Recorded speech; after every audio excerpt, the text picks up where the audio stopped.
I recently subjected myself to what can only be described as a mind-numbing ordeal of watching Kenny the Shark. And I can't emphasize enough how much of an utter drain on my time it was.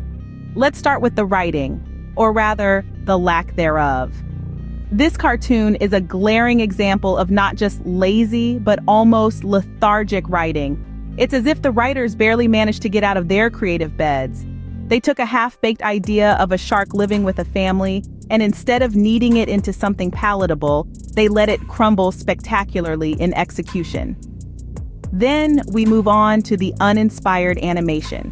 The word animation is supposed to bring to mind vibrant colors, breathtaking landscapes, and lifelike characters. Kenny the Shark has none of these. The animations are so lackluster and two-dimensional, they make a child's crayon drawing seem like a Picasso masterpiece. The animation style is so bland that it barely registers on the viewer's mind. It's like watching a puppet show where the puppets have lost their strings.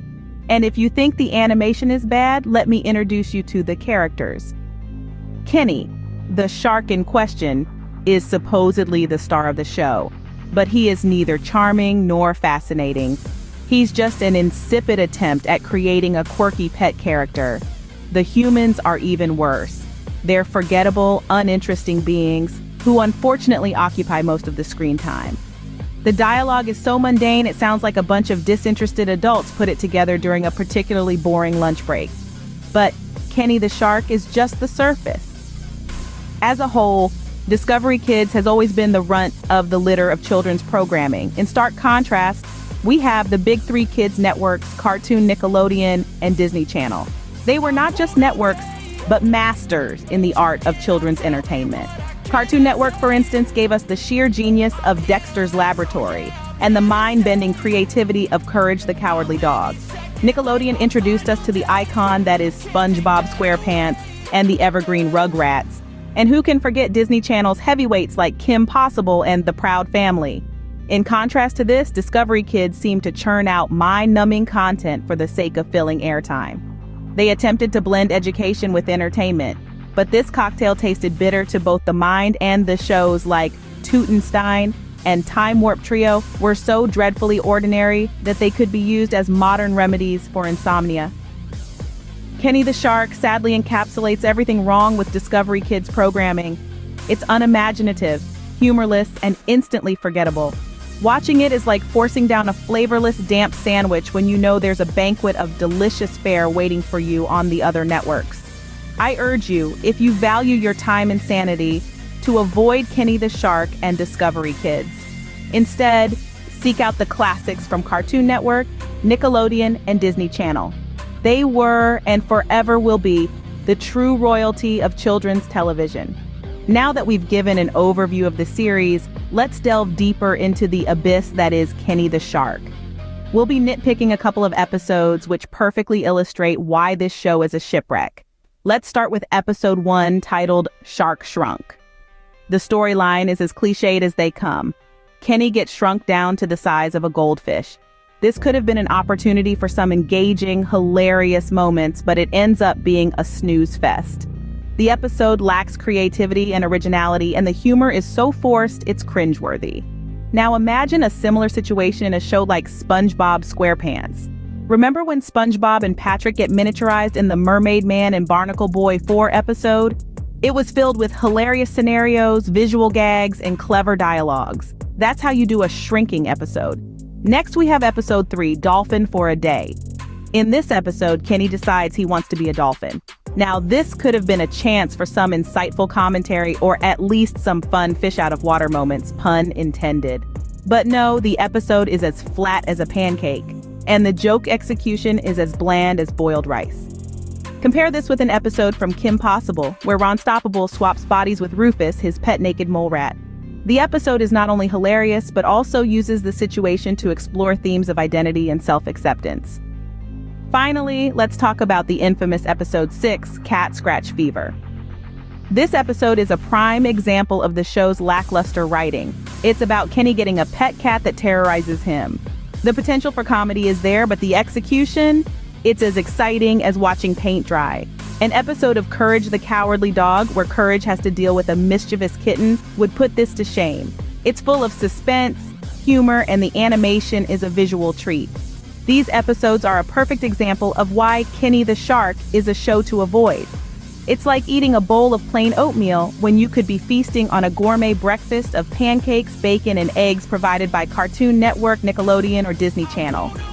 Trust me, your taste buds, or rather your mind, will thank you. Before we continue dissecting Kenny the Shark, let's take a moment to thank our sponsor, Quantum Queso. Quantum Queso is not only revolutionizing the cheese industry with their bold flavors and unmatched quality, but is also enhancing their cheeses with real radioactive ingredients, promising to give you superpowers with every bite. Whether you're topping off a taco or enhancing a casserole, Quantum Queso has the perfect blend for your next meal.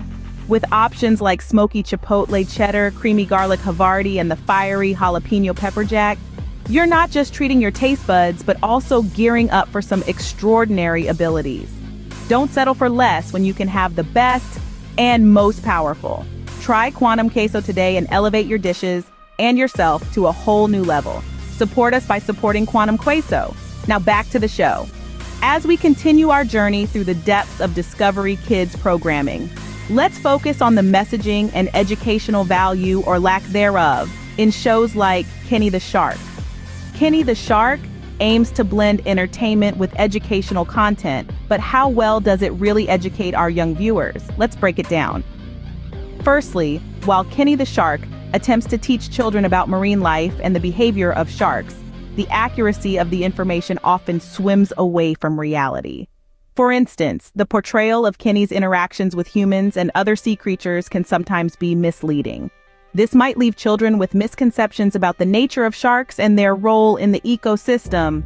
Comparatively, when we look at networks like PBS Kids, their shows such as Wild Kratts and Nature Cat often provide more substantial and accurate information.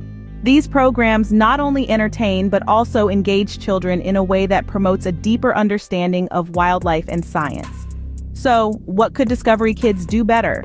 Incorporating expert advice from marine biologists during the scriptwriting process could enhance the factual content of shows like Kenny the Shark.